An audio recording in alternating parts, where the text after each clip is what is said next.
Bravo, buddy. Hi, we're here with Dr. Lisa Lippman. Hi, Dr. Lippman, how are you today? I'm good. Thanks for having me. I don't see any, I see Bravo, buddy, but I don't see any pets around you. And we're going to talk about, actually, this is very, it's very, I'd say it's serious and loving and happy, helping pets and their parents transition as the nation opens. And I live on the Upper West Side. I see you're a New Yorker, and this is Pet Haven. I don't think there's any people here anymore. I think there's just pets. And That's right. I think they've said, I think the statistic is that about 11 million pets have been adopted since the beginning of COVID. So it is, you absolutely might be right. Well, I'm wherever I am on West 80th. I saw one time, it looked like a pet convention, I swear, on my street.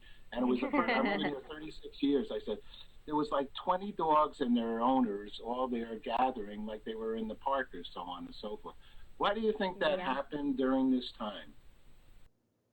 Well, I think, a lot of people were home. They found that they had the time to take on a pet. We really found that the shelters were cleared, which was a fantastic sequela to that.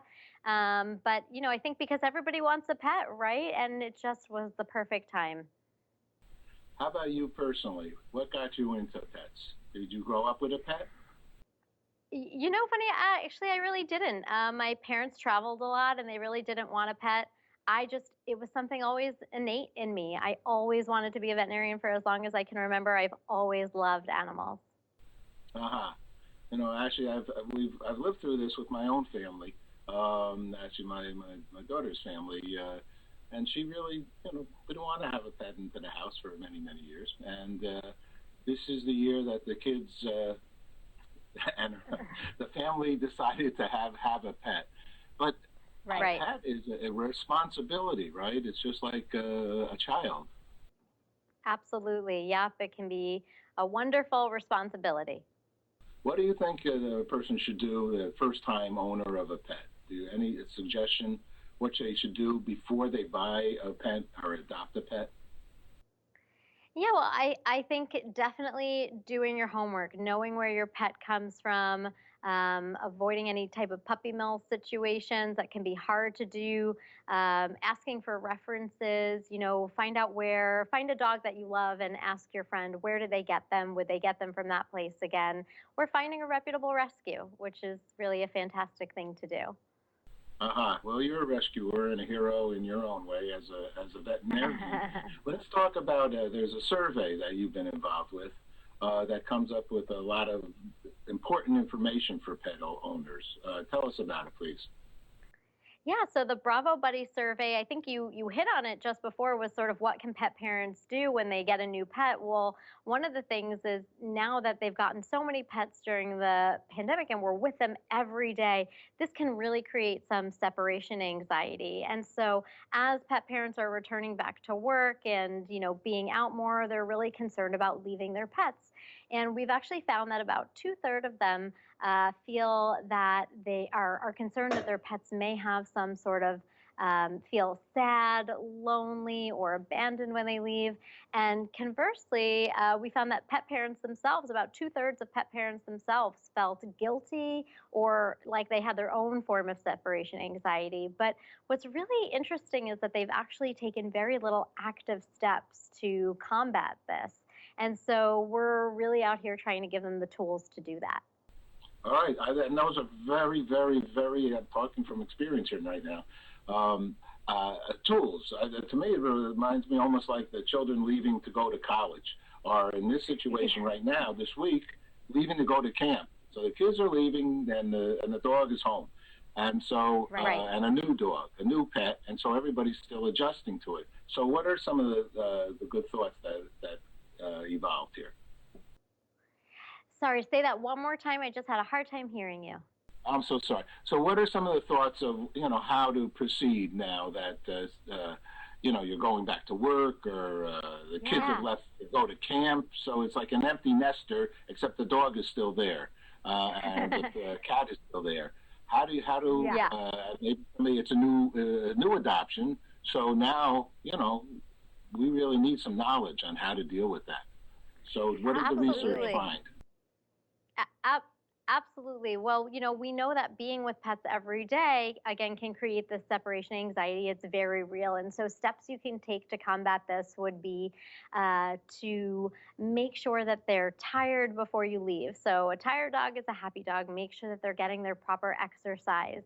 Make sure that you don't make a big deal out of hellos or goodbyes. When I left my dog is 10 years old. Every single day I've left her, I give her a high value treat and I walk out the door. She loves when I leave, and nothing could make me happier. So that's really very important quality of life issue for both of us, and for everybody else out there. Making sure that you have a routine and that you have help lined up if you need it.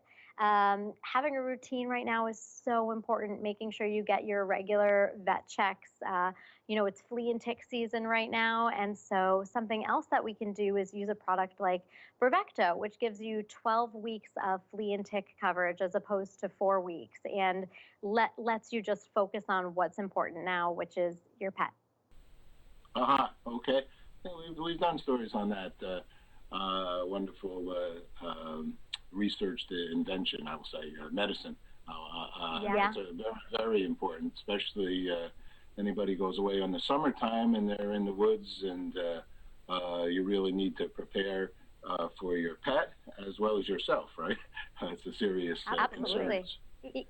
Even in the city, the ticks I think they're going to just take over the world. They carry more and more disease every year. They're really hard to kill, and we are seeing them everywhere. So whether you're in the city or in the country, you got to do it. So.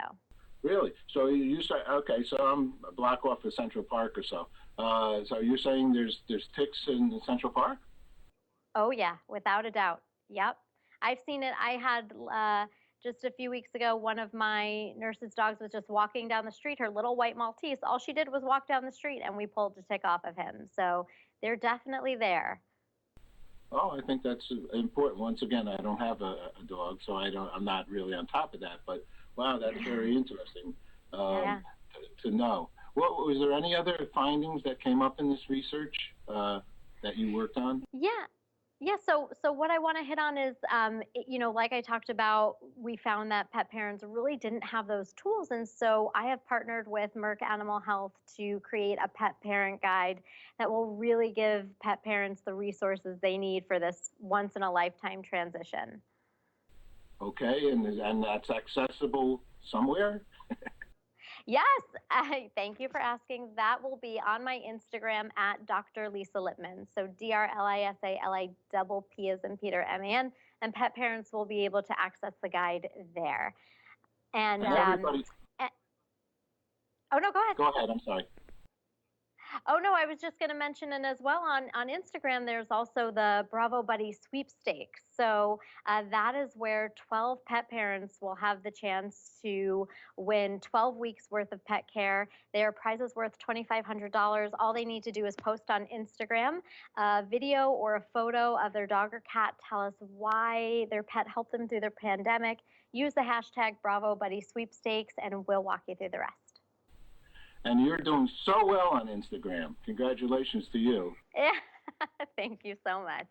You've built up a big following, and I imagine you're giving them what other kinds of information? I mean, this Bravo Buddy and this opportunity for this contest, so on and so forth. What else do you have on that Instagram? So lots of pet tips stuff on 4th of July, but also to enter the sweepstakes, make sure that you go to bravecto.com/BravoBuddy, and that's where they can find information on the sweepstakes. Could you spell that? Bravecto? Bravecto, BRAV as in Victor, ECT as in Tom, O.com/BravoBuddy. It always helps to spell. Well, thank you so much. I'll be they have so many different events as well. We're covering the Southampton shelter. You must know that one since you're here, and so many others. You're doing a great job. Thanks so much for sharing. Thank you so much. Thank you. Take care. Bye bye. Bye bye.